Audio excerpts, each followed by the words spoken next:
네, 큰 박수 해주시기 바랍니다. 고맙습니다. 실내가 너무 더워서 제가 상의를 좀 벗었습니다. 괜찮습니까? 네. 광고를 좀 드리도록 하겠습니다. 우리 침례신학대학교의 그 피아노 교수이신 최연수 교수님 부친이시고 대학처 부장이신 현종민 집사님의 장인이신 최한성 장로님께서 별세하셨습니다. 그래서 목요일 날 오후 7시 반쯤 별세하셨고 토요일 내일 발인을 합니다. 교회에서 6시 10분에 발인 예배를 출발하겠습니다. 본교회장으로 드리니까 우리 경조 찬양대는 준비해 주시기 바랍니다. 현대 아산병원 영안실에서 드리겠습니다. 관련 부서는 이남전도회고 15여전도회와 대학처가 되겠습니다. 그리고 오늘 여기 강대상 옆에 보라색 난이 있죠? 보라색은 어떤 게 저거 보라색 난이죠? 보라색 난은 우리 김은주 집사님의 딸 김선아 학생이 이번에 이화 경향 피아노 콩쿠르 대회에서 2위를 했습니다. 2등 해가지고 감사로 봉화를 해주셨습니다.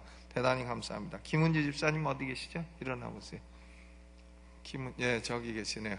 네, 감사합니다. 박수로 한번 축하해 주시기 바랍니다.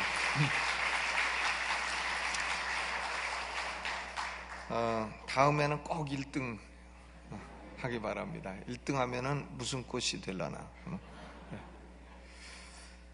강남 미니스트리 대학 1학기 2쿼터 수강생을 모집을 합니다. 5월 1일부터 6월 5일까지 매주 목요일 저녁 7시까지인데요. 과목은 윤용근 목사님의 영적 전쟁, 그리고 이영창 목사님의 성경적인 리더십 두 과목을 하겠습니다.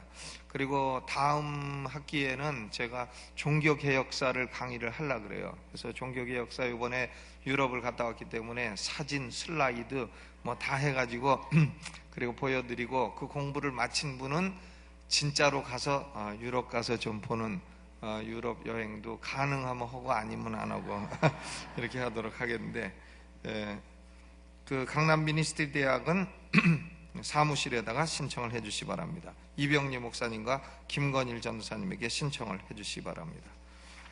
네, 오늘 하나님 말씀 봉독하겠습니다. 시편 46편 10절. 시편 46편 10절 말씀.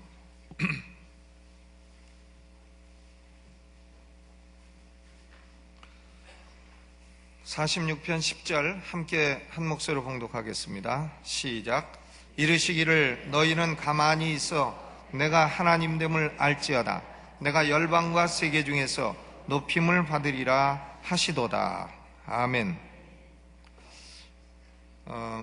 요 시편 46편의 일명 루터의 노래라고 부릅니다. 루터의 노래.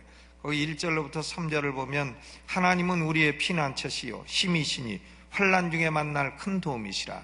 그러므로 땅이 변하든지 산이 흔들려 바닷 가운데 빠지든지 바닷물이 흉용하고 뛰놀든지 그것이 넘침으로 산이 요동할지라도 우리는 두려워 아니하리로다. 그랬어요.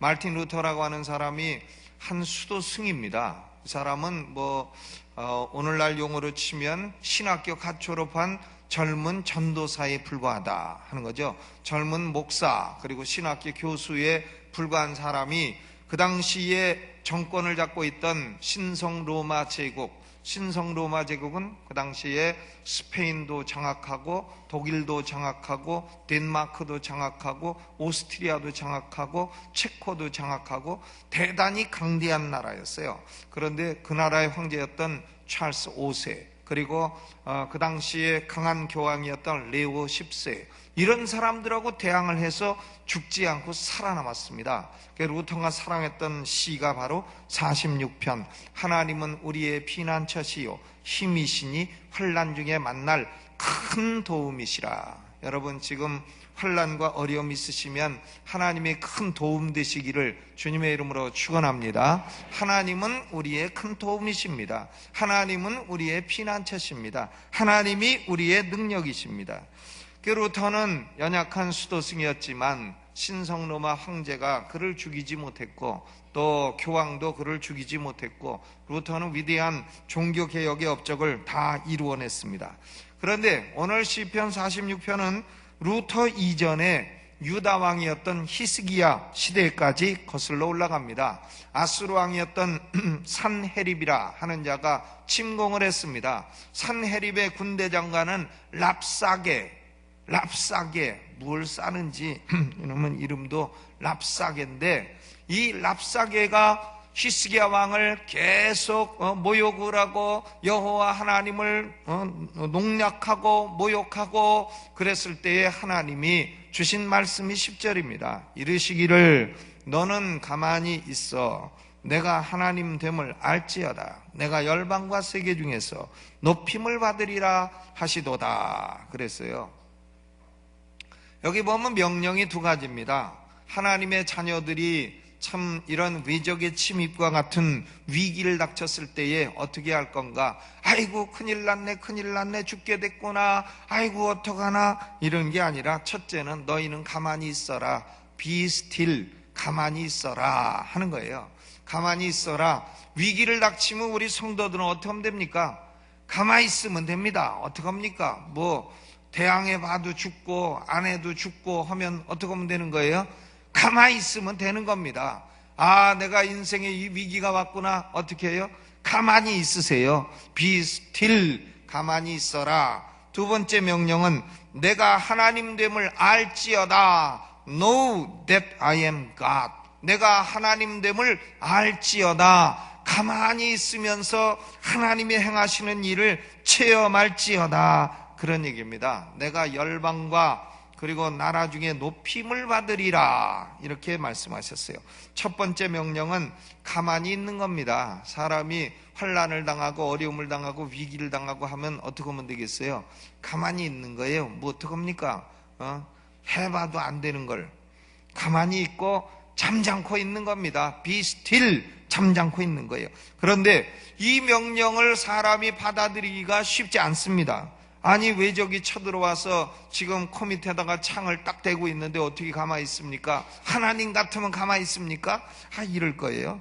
또 모두 다 바쁘게 뛰고 있고 주변 사람들을 보면 다 나보다 한 걸음 앞서가고 있고 나보다 한 걸음 더 발전하고 있고 더 잘 되고 있고 한데 내가 어떻게 지금 모자란 내가 잠잠하란 말입니까? 뛰어야지.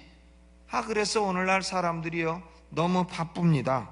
바빠서 결국 자기 영혼을 돌볼 시간이 없습니다.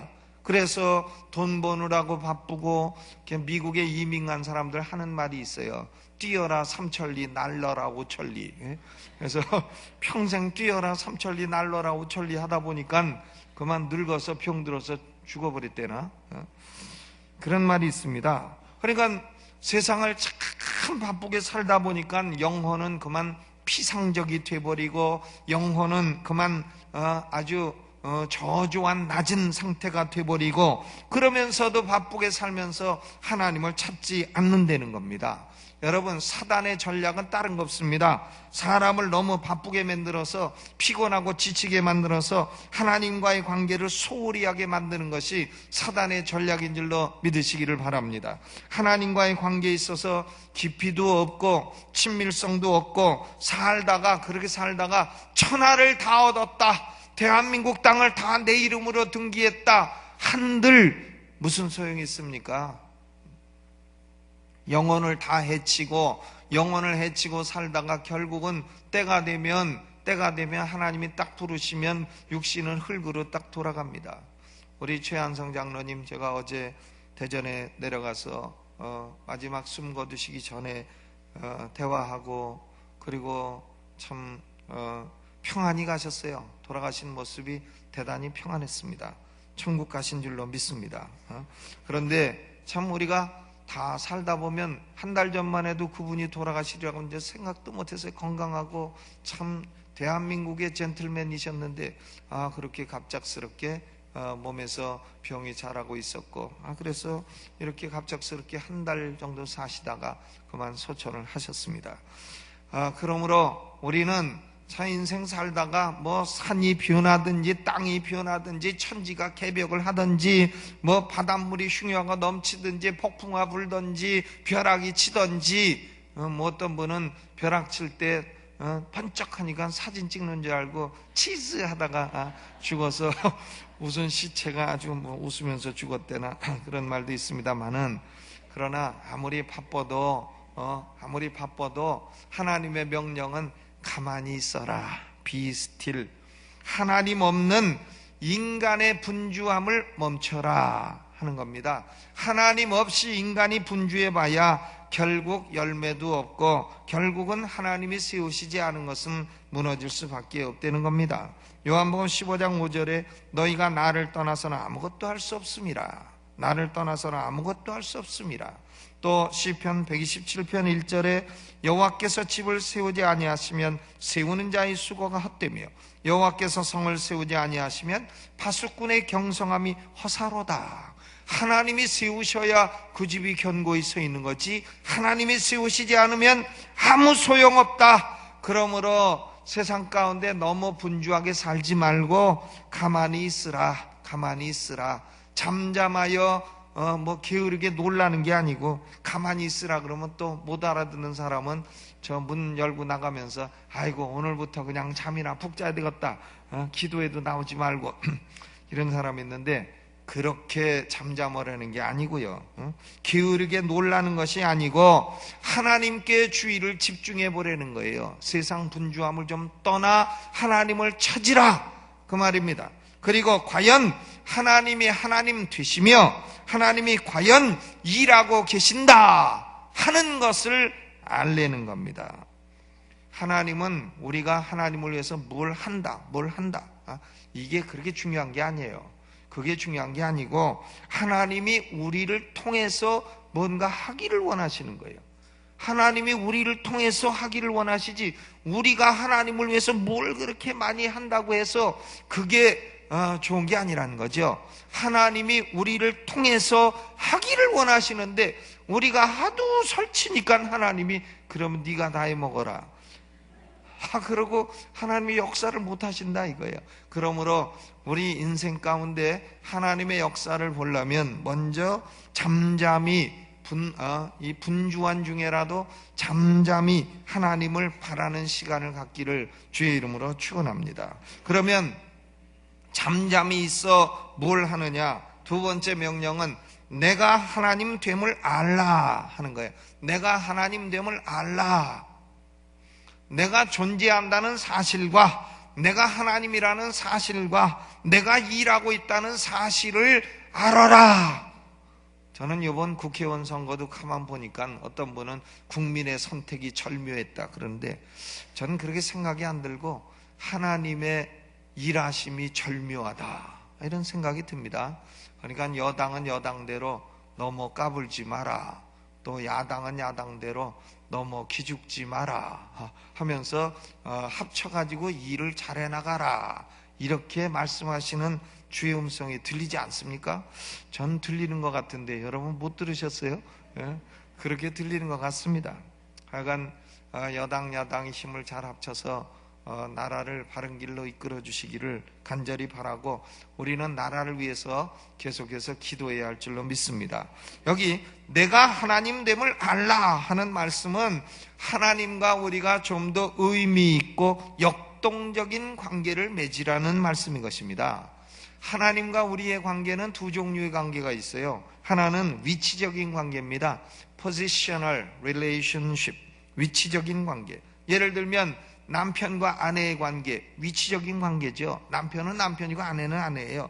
또 목사와 성도의 관계, 위치적인 관계입니다. 선생과 제자의 관계, 위치적인 관계죠. 또 하나님과 하나님의 자녀된 관계, 위치적인 관계입니다. 위치적인 관계는 중요합니다. 그러나 위치적인 관계만으로는 의미 있는 체험이 되지를 못합니다. 남편은 남편이고 아내는 아내고 위치다. 위치라는 거 중요하지만 남편은 각방 쓰고 아내도 각방 쓰고 남편하고 아내하고 일주일 가도 아무 말도 안 하고 말하는 게 겨우 밥 먹었냐? 세금 냈냐? 이것만 한다면 그 무슨 남편과 아내로서의 의미가 있냐 이거예요. 제가 미국에서 5년 목회를 했는데 미국에서 미국 사람하고 사는 한국 여자들이요.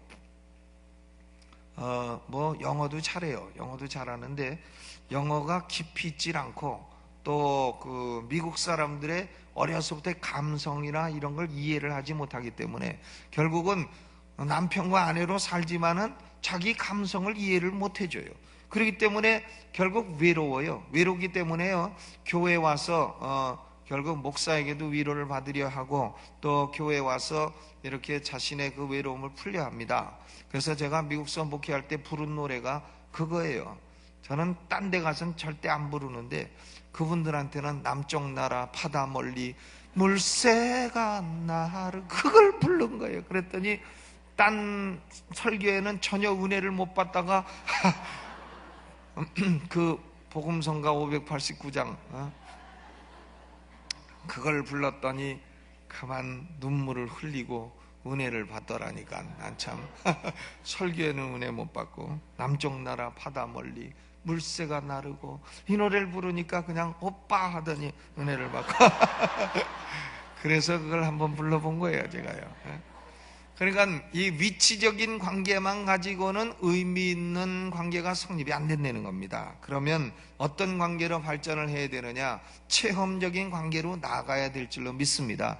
체험적인 관계가 돼야 되죠. 체험적인 관계라는 것은 의사소통의 관계라는 겁니다. 남편과 아내가 서로 뭐 오사바사 얘기도 하고 또 이렇게 관계가 돼야지, 아무런 의사소통이 없이 너는 남편이고 나는 아내다 이렇게 되면 그건 무슨 소용이 있느냐. 체험적인 관계, communicative relationship, 의사소통적인 관계, experiential relationship, 체험적인 관계, 위치적인 관계를 넘어서서 체험적인 관계를 맺으라는 말씀이에요.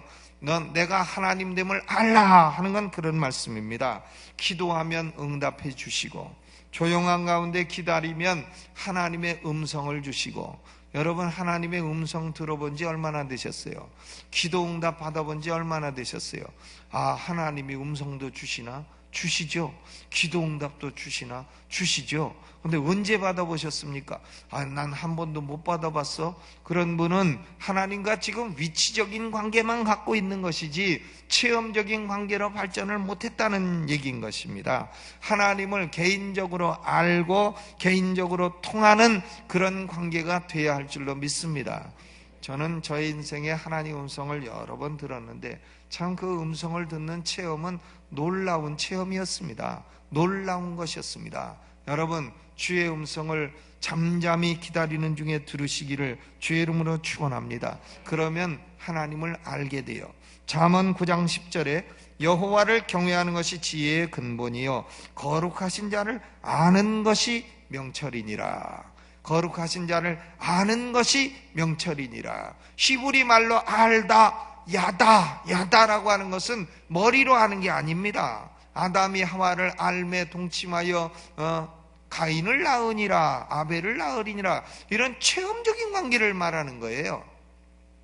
예레미야서 9장 24절에 자랑하는 자는 이것으로 자랑할 자니 곧 명철하여 나를 아는 것을 자랑하라. 나를 아는 것을 자랑하라. 호세아서 6장 6절에 나는 인애를 원하고 제사를 원치 아니하며 번제보다 하나님 아는 것을 원하노라. 하나님이 우리에게 원하시는 것은 하나님을 위치적인 관계보다도 체험적인 관계에서 알기를 원하시는 것입니다.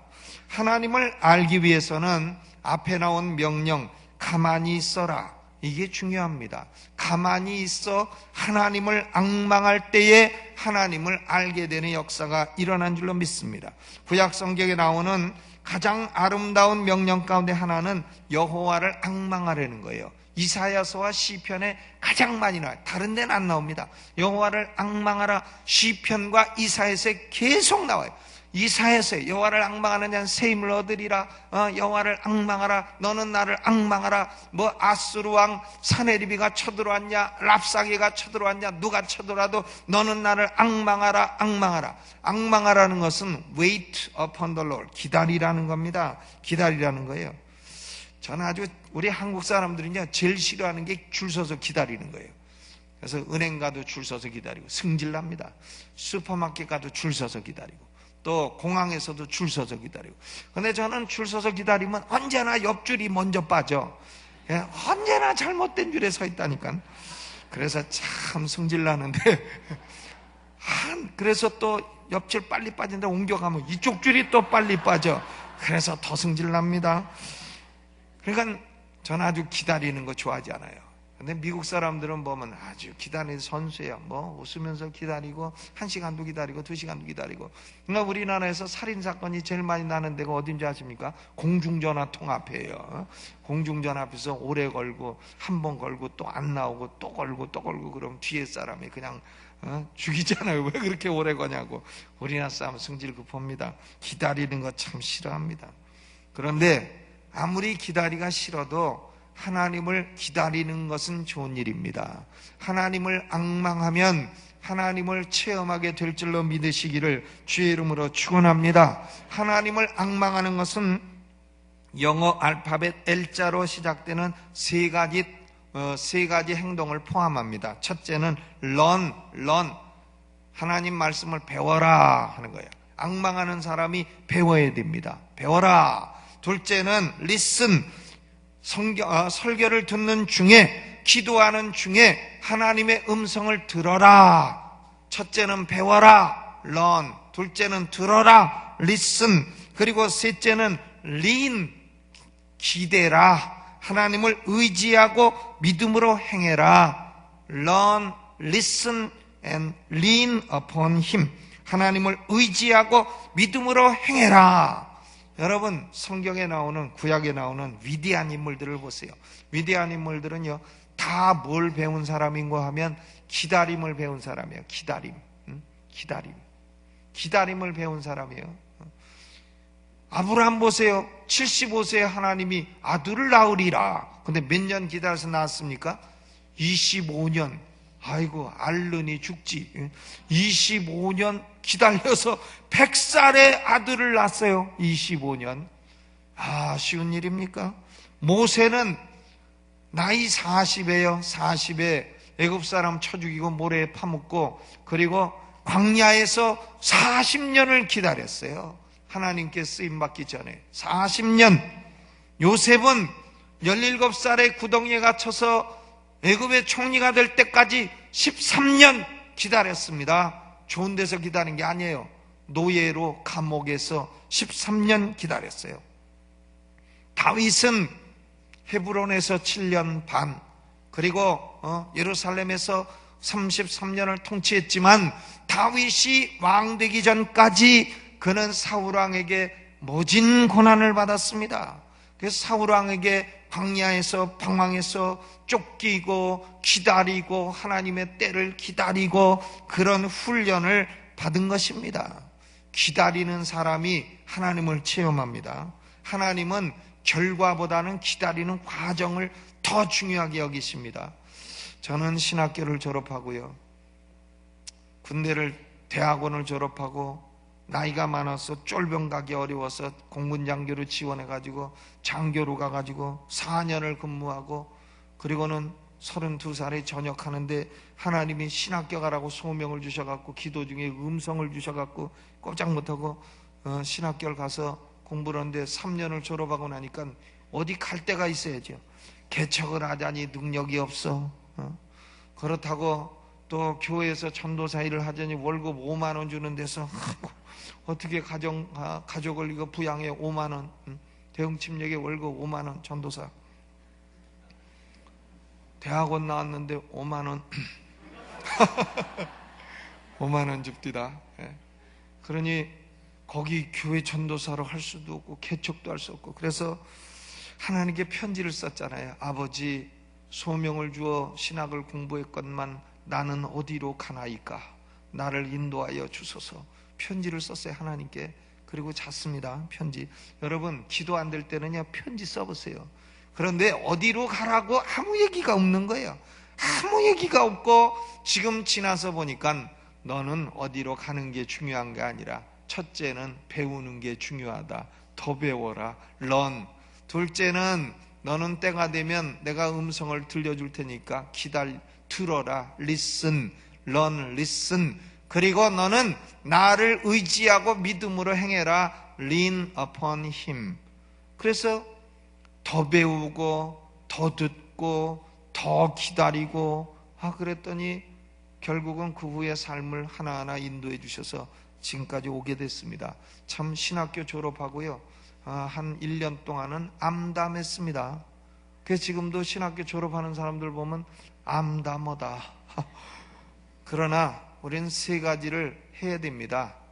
배우고, 그리고 듣고, 그리고 하나님을 의지하여 믿음으로 행하고, 여호와를 앙망하면 내가 하나님됨을 알지어다. 하나님을 체험적으로 아는 지식을 우리에게 주실 줄로 믿습니다. 여러분, 어려우십니까? 세상이 요동합니까? 천지가 개벽을 합니까? 산이 흉흉합니까? 바닷물이 뛰놉니까? 걱정하지 마시고요, 잠잠히 있어 내가 하나님됨을 알지어다. 하나님을 앙망하여 하나님을 체험적으로 아는 성도들이 되시기를 주님의 이름으로 축원합니다. 우리 찬송 부르면서 찬송가 499장을